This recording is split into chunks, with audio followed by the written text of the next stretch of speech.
ఎడారిలో సెలయేర్లు ఏప్రిల్ 15. నీ మాట నమ్ముకొని ఉన్నాను. 119వ కీర్తన 42 వచనం.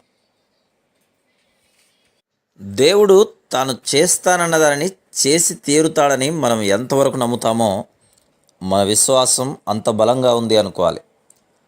విశ్వాసానికి మన ఆలోచనలతో కానీ అభిప్రాయాలతో కానీ ఒక విషయం జరగడానికి అవకాశం ఉందా లేదా అన్న మీమాంసతో కానీ నిమిత్తం లేదు. బయటికి కనిపించే దానితో పని లేదు. వీటన్నిటినీ విశ్వాసానికి ముడిపెట్టాలని చూస్తే మనం దేవుని మాటని నమ్మడం లేదన్నమాట. ఎందుకంటే ఆయన మాట ఇచ్చాడు అంటే ఇక మనకి చీకటిలో పని లేదు. విశ్వాసం అనేది కేవలం దేవుని మాట మీదనే ఆధారపడి ఉంటుంది. ఆయన మాటను మనం ఉన్నట్టుగా నమ్మితే మన మనసుకి శాంతి ఉంటుంది. మనలోని విశ్వాసాన్ని వాడుకోవడం దేవుడికి ఎంతో సంతోషదాయకం.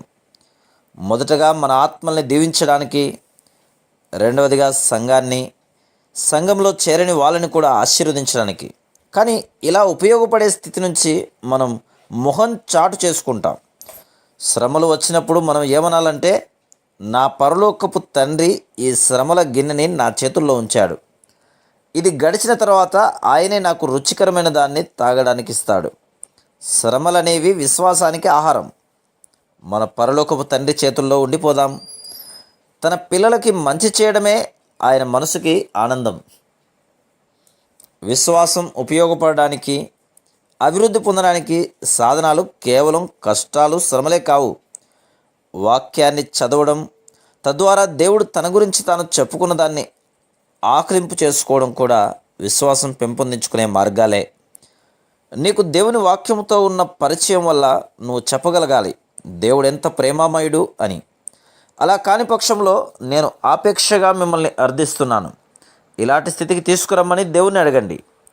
ఆయన దయను, మృమధురమైన లాలనను మీరు పూర్తిగా అనుభవించాలని, ఆయన ఎంత మంచివాడో తెలుసుకోవాలని, తన పిల్లలకి క్షేమం జరగడం ఆయనకెంత ఇష్టమో మీకు తెలియాలని అర్థించండి. ఇలాంటి మానసిక స్థితికి మనం ఎంత దగ్గరగా రాగలిగితే అంత నిశ్చింతగా మనల్ని మనం ఆయన చేతులకు అప్పగించుకుంటాం. మన బ్రతుకులో ఆయన ఏమి చేసినప్పటికీ తృప్తిగానే ఉంటాం.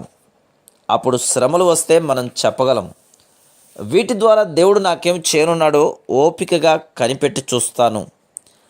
ఆయన ఏదో ఒక మేలు చేస్తాడని నా నిశ్చయం.